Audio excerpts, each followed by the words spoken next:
میرا نام چاندنی ہے. وہ لڑکا ایک میرے ساتھ دوستی کرنا چاہتا تھا. میں اپنے دور میں خوبصورت تھی. وہ کہتا تھا کہ آپ فنکشن وغیرہ نہیں کرو. وہ تھا بھی اسٹوڈنٹ. وہ جب دے بھی نہیں مجھے سکتا تھا کچھ, تو میں کیسے نہ فنکشن کرتی, اپنے گھر کیسے چلاتی. تو اس سے برداشت نہیں ہوا. اس نے کہا کہ اگر یہ میری نہیں بن کے رہے گی تو یہ کسی نہیں بن کے رہے گی. اس نے تیزاب ڈال دیا مجھ پر. کسی نے میرا کوئی انصاف نہیں کیا, تو میرا اللہ انصاف کرنے والا ہے. یہ رونا تو ضرور آتا ہے کہ میں کیسی تھی اور کیسی بن گئی ہوں, اور کس عروج میں تھی اور کہاں آ گئی ہوں. معاشرے کو ہم یہ کہیں گے, اگر کسی کا حسن برداشت نہیں ہوتا تو اس طرح کی زیادتی اس کے ساتھ مت کریں, اس کو اس کے حال پہ چھوڑ دیں. آپ لوگوں کی یہ مہربانی ہے. ہمارے معاشرے میں موجود خواجہ سراؤں سے منسلک بہت سی باتیں جو ہیں وہ مشہور ہیں. کہا جاتا ہے کہ یہ لوگ سیکس ورکر ہیں یا مختلف دھندوں کے اندر جو ہے وہ ملوث دکھائی دیتے ہیں. اسی کے ساتھ ساتھ بات کرتے چلیں تو بہت بڑی خواجہ سراؤں کی تعداد گداگری کرتی ہے. حکومت کی جانب سے گداگری پر بھی پابندی عائد کر دی گئی ہے. خواجہ سرا گداگری بھی نہیں کر سکتے. لوگوں کے لیے انٹرٹینمنٹ کا سامان میسر کرنے والے یہ خواجہ سرا روڈ کے اوپر جو ہے وہ آ کر بھیک مانگتے ہیں, تو ان کو کس طرح کی مشکلات کا سامنا کرنا پڑتا ہے. کچھ معاشرے کی ہماری جو ہے وہ عکاسیاں ہیں جو ہم مختلف پلیٹ فارم پر کرتے رہتے ہیں. آج میرے ساتھ چاندنی موجود ہیں, جن کو اس وقت جو ہے ان کا چہرہ دیکھ کر آپ کو اندازہ ہو رہا ہوگا.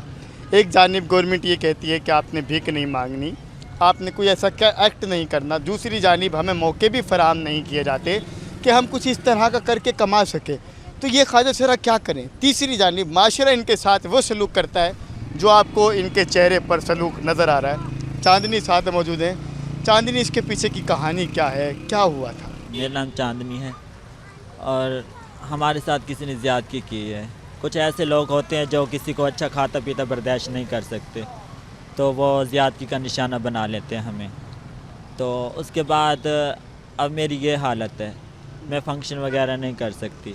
ٹھیک ہے, تو ظاہر سی بات ہے, یہ دیکھو یہ میرا ہاتھ ہے, یہ معذور ہے, یہ صحیح سے میرا کام نہیں ہوتا. ٹھیک ہے, تو نہ ہی کوئی ہمیں کام دیتا ہے صحیح ہے, اور نہ ہی میں کام کر سکتی ہوں. تو اس کے بعد جب فنکشن بھی نہیں کر سکتی, کوئی کام بھی نہیں کر سکتی, تو میں بھیک ہی مانگ سکتی ہوں نا.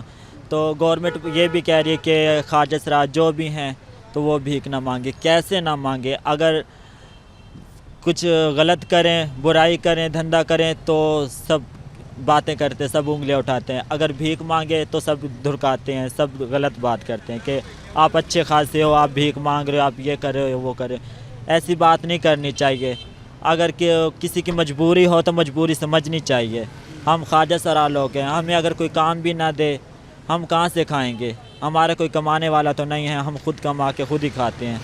تو یہ گورنمنٹ کہہ رہی ہے, یہ غلط کہہ رہی ہے, ہم کہاں سے کھائیں؟ تو پھر ہماری ہیلپ کریں. کسی نے کوئی ہیلپ نہیں کی, ہم پھر بھی بھیک مانگ رہے ہیں. کوئی دیتا ہے, کوئی نہیں دیتا, کوئی کیسی بات کرتا ہے, کوئی اچھی بات کرتا ہے, کوئی غلط کرتا ہے. تو لہٰذا اگر بھیک نہیں ہم مانگ سکتے تو پھر ہماری سپورٹ کریں, ہمیں گھر بیٹھ کے کچھ دیں کہ تاکہ ہم بھیک نہ مانگیں. اگر جو ہماری ہیلپ نہیں کر سکتا تو لہٰذا ہمیں کسی چیز سے منع نہ کرے, چاہے ہم برائی کریں, چاہے غلط کام کریں, چاہے اچھا کریں. ہمارے 60 پیٹ ہے, ہم نے اپنا پیٹ بھرنا ہے. ٹھیک ہے, یہ بتائیں کہ آپ کا حسن بھی کمال کا ہوگا جس وقت کی یہ بات ہے, یہ کس تنازع کی بیس پہ ہوا؟ میں فنکشن وغیرہ کرتی تھی تو لڑکا ایک میرے ساتھ دوستی کرنا چاہتا تھا. وہ بھی خوبصورت تھا, میں بھی اپنے دور میں خوبصورت تھی. تو وہ میرے پیچھے لگے, اس نے کہا دوستی کرو. میں نے کہا دوستی نہیں کرنی. اس نے نمبر وغیرہ لیا, بات کرتے تھے ہم, تو وہ دوستی پکی کرنا چاہتا تھا. میں نے کہا نہیں, ایسے میں کچھ نہیں کر سکتی. وہ کہتا تھا کہ آپ فنکشن وغیرہ نہیں کرو. وہ تھا بھی اسٹوڈنٹ. وہ جب دے بھی نہیں مجھے سکتا تھا کچھ, تو میں کیسے نہ فنکشن کرتی, اپنے گھر کیسے چلاتی, میں کس سے لے کے کھاتی پیتی. تو اس سے برداشت نہیں ہوا. اس نے کہا کہ اگر یہ میری نہیں بن کے رہے گی تو یہ کسی نہیں بن کے رہے گی. اس نے تیزاب ڈال دیا مجھ پر. تو پھر یہ بھی ہوا, جب میری اتنی حالت ہو چکی, میں نے سب کو ہیلپ کی ضرورت مانگی ہے, کسی نے میرا کوئی انصاف نہیں کیا. تو میرا اللہ انصاف کرنے والا ہے. یہ واقعہ کہاں کا ہے, کہاں پر آپ پر تیزاب جو ہے وہ پھینکا گیا؟ یہ واقعہ کوٹدو کا ہے. کوٹدو میں میرے پہ تیزاب پھینکا گیا تھا, اور ملتان نستر میں میرا علاج ہوا تھا. اچھا, کبھی اپنے آپ سے کوئی گلہ آتا ہے کہ یار کبھی اکیلے میں بیٹھ کے تنہائی میں روتی ہوں, یا کچھ کہنا چاہتی ہوں فیملی کو, دنیا کو, معاشرے کو, کوئی پیغام دیں گی؟ معاشرے کے لیے تو میرے یہی پیغام ہے، گھر والوں کے لیے کیا، وہ تو مجبور ہیں، وہ تو ہمیں منع کرتے تھے، ہم اپنی خوشی سے اس چیز میں آئے ہیں، خوشی میں آ کے مجبوری بن چکی ہے ہماری. تو اس کے بعد معاشرے کو ہم یہ کہیں گے کہ لہٰذا اگر کسی کا حسن برداشت نہیں ہوتا تو اس طرح کی زیادتی اس کے ساتھ مت کریں، اس کو اس کے حال پہ چھوڑ دیں. آپ لوگوں کی یہ مہربانی ہے. فیملی آپ کی کہاں ہے؟ ان کو آپ کی اس بات کا علم ہے؟ کیا فیملی نے ایسی صورتحال میں آپ سے رابطہ کیا؟ فیملی ہوتی ہے، سب یہ دوست سب جو بھی ہیں، یہ سب رشتے ویسے ہوتے ہیں، بس مطلب ہی. گھر کا گزر بسر کیسے ہو رہا ہے؟ میں کما کے جاتی ہوں اور ابو میرا بزرگ ہے، وہ بھی کبھی کبھی کام کر کے آتا ہے، محنت مزدوری کر کے آتا ہے، ہم دونوں مل کے گزارا کر لیتے ہیں. یہ حسن جو ہے یہ تو چلا گیا، کبھی رونا آتا ہے اپنی حالت کو دیکھ کر؟ جی رونا تو ضرور آتا ہے کہ میں کیسی تھی اور کیسی بن گئی ہوں اور کس عروج میں تھی اور کہاں آ گئی ہوں. تو آپ کا عروج کیا تھا اور اب آپ کہاں ہیں؟ ماشاء اللہ سے میرا روز اچھا تھا، فنکشن وغیرہ کرتی تھی، اچھی لائف تھی، بہت سکون میں تھی. اور اب اس حالت میں آ چکی ہوں، کوئی کس طرح کی بات کرتا ہے دیکھ کے، اور کوئی کس طرح کی، کوئی اچھا سمجھتا ہے اور کوئی برا سمجھتا ہے. تو یہ آپ کی تنہائی میں کیا گفتگو ہوتی ہے اپنے آپ سے؟ ہمیں تھوڑی سی یہ بھی بتائیے. تنہائی میں میری گفتگو یہی ہوتی ہے کہ کبھی رو لیتی ہوں، پریشان ہوتی ہوں، پھر صبر کرتی ہوں، اللہ پہ چھوڑ دیتی ہوں کہ اللہ پاک ہے، اگر اللہ پاک نے اچھے وقت نہیں دیے تو برے وقت بھی کبھی نہیں میرے پہ رکھے گا، کبھی نہ کبھی اچھا وقت بھی آ جائے گا پھر سے.